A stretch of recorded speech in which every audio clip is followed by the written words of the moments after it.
देख रहे हैं खबर 100 में हूं आपके साथ राहुल मौर्य। कहा जाता है कि ग्रहों के बदलाव से हमें काफी चेंजेस देखने को मिलते हैं। कुछ इसी तरह यदि ग्रह बदल जाते हैं तो हमें प्राकृतिक आपदाएं भी देखने को मिलती हैं। इन सभी मुद्दों पर आज हम बात करने वाले हैं और आज हमारे साथ होंगे पंडित राजेश शर्मा जी। पंडित जी, आपका बहुत बहुत स्वागत है खबर 100 पर। इस चर्चा की शुरुआत में इसी सवाल से करूंगा कि इस वक्त पेंडेमिक टाइम है, प्राकृतिक आपदा का सामना पूरा देश कर रहा है, बल्कि पूरा विश्व कर रहा है इस प्राकृतिक आपदा का सामना। तो इस पर कुछ बताएं कि किस तरह से ग्रहों की दिशा बदली है और यह पेंडेमिक टाइम क्यों चल रहा है।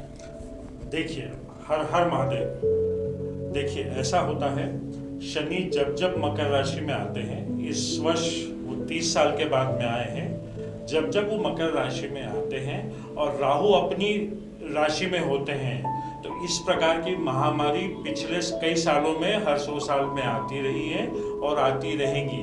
इधर राहु उच्च के हों और शनि अपनी मकर राशि में हो और फिर एक ग्रहण के दौरान एक ही ग्रहों में एक ही राशि में 5-5, 6-6 ग्रह यदि हो जाते हैं, तो इस प्रकार की जो घटनाएं होती हैं, महामारियां होती है, उनका आना सुनिश्चित है। इसमें तनिक मात्र भी संदेह नहीं है। महामारी के अलावा प्राकृतिक आपदाओं का भी आना सुनिश्चित है। जैसे अभी जो काल आया है, जो बाढ़ आई है, अभी सुनामी आएगी, अभी भूकंप आएंगे, इसके साथ साथ राजनीति उठापटक भी होगी। इसके अलावा जो राजनीति के जो बड़े बड़े नाम हैं, वो पार्टियां छोड़ेंगे, एक दूसरे की पार्टियों में जाएंगे। हो सकता है कि किसी बड़े राजनीतिक दल का राजफाश हो जाए, जैसे राजकुंद्रा का हुआ है। ऐसे कई नेताओं का भी राजफाश होना सुनिश्चित है, क्योंकि ग्रहों का ताना बाना कुछ इस प्रकार का बुना हुआ है। आपने जिस तरह से कहा कि ग्रहों का ताना बाना बुना हुआ है, यदि हम ग्रहों की स्थिति की बात करें तो इस वक्त ग्रह क्या बोलते हैं? देखिए, सबसे बड़ा जो ब्रह्मांड के जो 2 मुख्य ग्रह हैं, एक है शनि महाराज, जो हमें कर्मों का फल देते हैं, जो न्यायाधीश हैं और हमारे रोजगार के कर्ता धर्ता भी हैं और प्रजा के कारक भी हैं, वो शनिदेव है।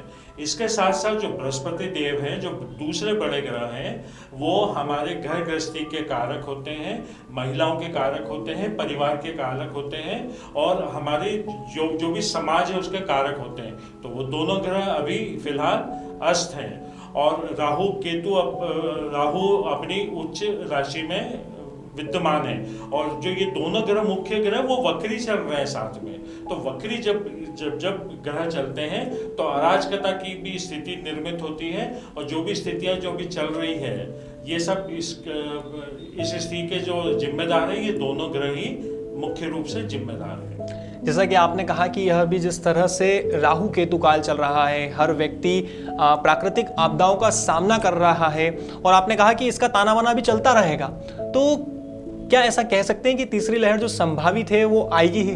बिल्कुल। देखिए, राहु अपनी उच्च राशि में बैठे हैं, शनि और गुरु बृहस्पति अभी वक्री चल रहे हैं, ये अक्टूबर के बाद में ये मार्गी हो जाएंगे जी। उसके बाद एक 2 बड़ी घटनाएं और होने जा रही है, जो हमारे देश के लिए और इस दुनिया के लिए वो शुभ संकेत नहीं है।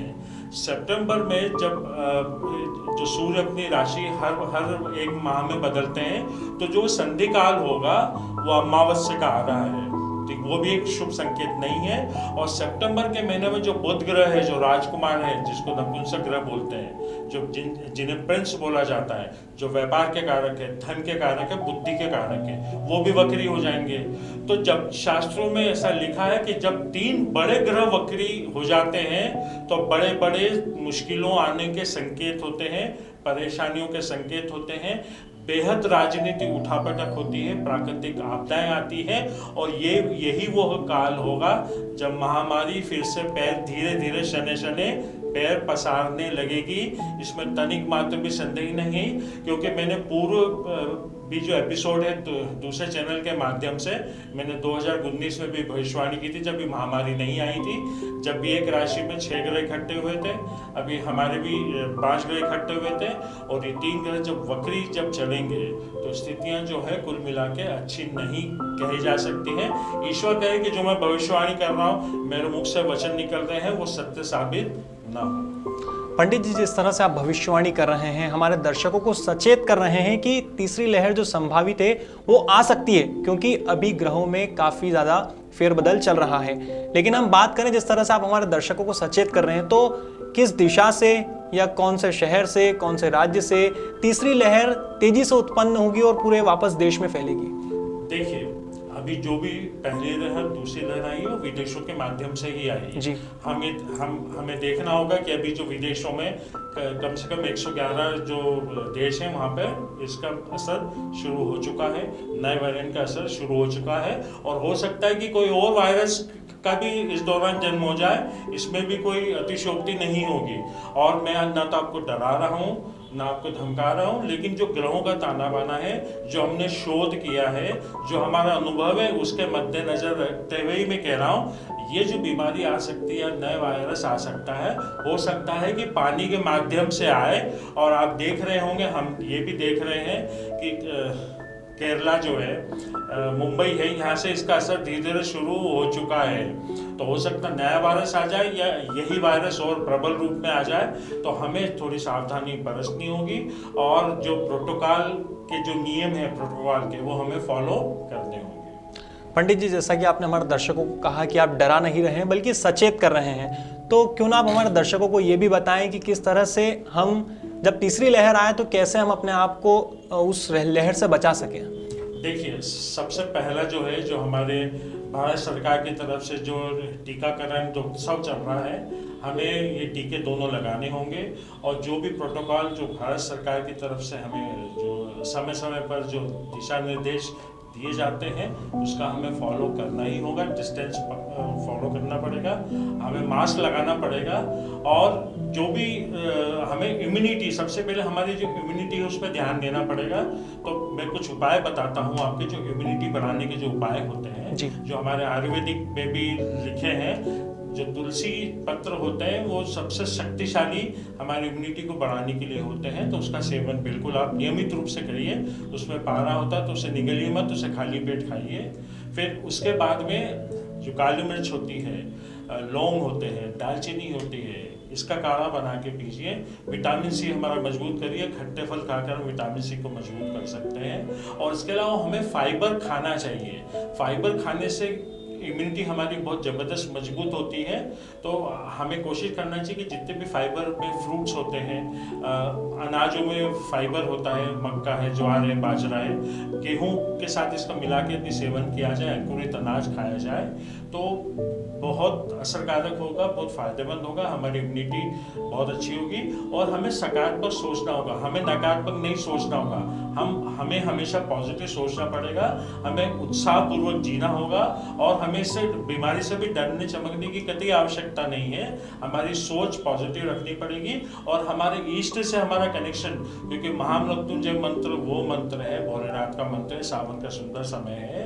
ये जब महामृत्युंजय से प्रभु का अभिषेक करते हैं, उसका पाठ पढ़ते हैं, उसका मंत्रों का जाप करते हैं, तो यकीन मानिए कि महामृत्युंजय, जिन्हें प्रभु बोला जाता है, जो स्वयं काल है, महाकाल स्वयं काल है, काल उनके अंडर में ही है। तो हमें डरने की कतई आवश्यकता नहीं है। भोलेनाथ का हम अभिषेक करते हैं, महामृत्युंजय पढ़ते हैं, और वो मंत्र यदि हम सिद्ध कर लेते हैं, तो हमारे इष्ट की कृपा, ईस्ट की मेहरबानी, ईस्ट की शुभता हमारे साथ में होगी।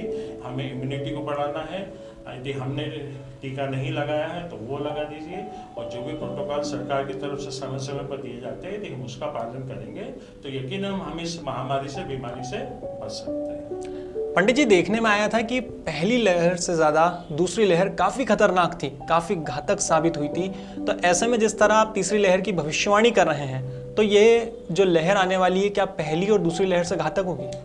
बिल्कुल, कुछ ताना बाना ग्रहों का कुछ ऐसे ही नजर आ रहा है, कुछ वाइब्रेशन ऐसे ही नजर आ रहे हैं, कुछ इंट्यूशंस भी ऐसे ही नजर आ रहे हैं कि ये जो भी सितंबर या नवंबर अक्टूबर के दौरान जो आएगी, ये कुछ हद तक कंट्रोल हो सकती है। लेकिन जो ये अगले साल आने वाली है, जनवरी के बाद, फरवरी के बाद, ये मुझे ऐसा लगता है, ऐसा प्रतीत होता है कि ये वो स्थितियां होंगी, ये वो काल होगा जो भयावह होगा, जो शायद किसी ने कल्पना भी नहीं करी होगी।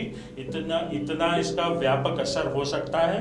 मैं पुनः फिर ईश्वर से ही निवेदन करता हूँ कि जो मैं बोल रहा हूँ, मेरे वचन, प्रभु हमेशा मेरे वचनों की लाज रखते हैं। जो मैं बोलने जा रहा हूँ वो मेरे वचन असत्य हैं। पंडित जी, देखने में आया है और कहते भी हैं कि करीब 100 सालों के बाद इस तरह की त्रासदी, महामारी, प्राकृतिक आपदाएं हमें देखने को मिलती है। तो ऐसा क्यों होता है, आप हमारे दर्शकों को विस्तार से बताइए और इसका मुख्य कारण क्या होता है? देखिए, जो प्रकृति होती है, इसको हम ईश्वर का कार्य रचना भी बोल सकते हैं, या ईश्वर का अपना कार्य करने का तरीका होगा। तो प्रकृति होती है, इसका एक अपना एक सिस्टम होता है।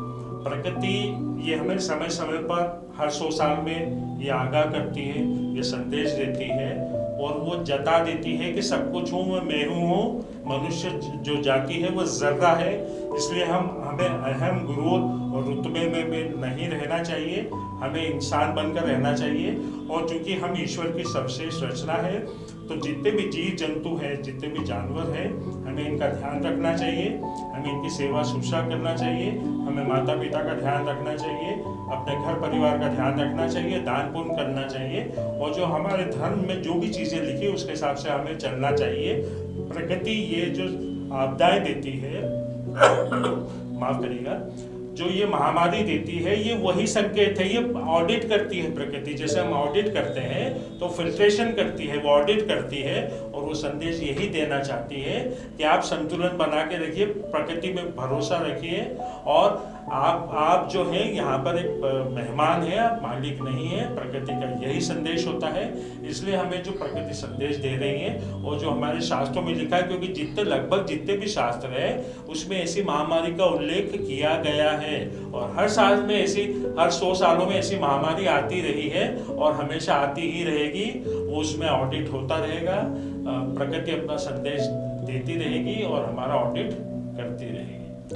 पंडित जी, एक आखिरी सवाल से इस चर्चा को विराम दूंगा कि जिस तरह से आपने तीसरी लहर की भविष्यवाणी की है, वैसे ही आप हमारे दर्शकों को बताइए, क्योंकि नो डाउट हमारे दर्शकों के लिए यह खबर काफ़ी राहत की होगी कि जो लहर आने वाली है, जिस त्रासदी से, जिस महामारी से अभी हर व्यक्ति लड़ रहा है, इससे कब आराम मिलेगा। यह जो कोरोना वायरस इस वक्त पूरे विश्व में फैला हुआ है, तो आखिर कब इस वायरस से हमें छुटकारा मिलने वाला है? देखिए, जो ग्रहों का ताना बाना जो है और जो शनि की स्थिति, राहु की स्थिति है, उसको मद्देनजर रखते हुए मेरे हिसाब से जो काल बन रहा है वो अगले वर्ष दिवाली के आसपास इस महामारी के रवानगी के संकेत मिल रहे हैं। तो तब तक तो हमें बेहद सावधान रहना पड़ेगा, हमें प्रोटोकॉल का सामना करना पड़ेगा, उसे पालन करना पड़ेगा। जब तक हमें बेहद सतर्कता की और सावधानी की नितांत आवश्यकता है, इसलिए सावधानी बरतिए। और नवंबर तक मुझे वो समय दिख रहा है 2022, जब इस महामारी से हम धीरे धीरे मुक्त होते जाएंगे। पंडित जी, आपका बहुत बहुत धन्यवाद, आपने अपना कीमती समय हमें दिया। और जैसा कि पंडित जी ने हमें बताया है कि अगले साल नवंबर तक यह वायरस हमें छुटकारा नहीं देगा, तब तक हमें सतर्कता बरतनी है, मास्क का उपयोग करना है, सैनिटाइजेशन का उपयोग करना है, और साथ में कोरोना प्रोटोकॉल का भी पालन करना होगा। क्योंकि यदि हम सजग रहेंगे तो हम अपना तो ख्याल रखेंगे ही, बल्कि अपनों का भी ख्याल रखेंगे, जो इस महामारी के वक्त में बेहद जरूरी है। तो फिलहाल हमारे शो में बस इतना ही। इसी तरह जागरूकता फैलाने वाले कार्यक्रम हम आपके बीच लाते रहेंगे। फिलहाल हमारे शो में बस इतना ही। देश और दुनिया की तमाम खबरों के लिए देखते रहिए खबर अंतरी, जनता की बुलंद आवाज।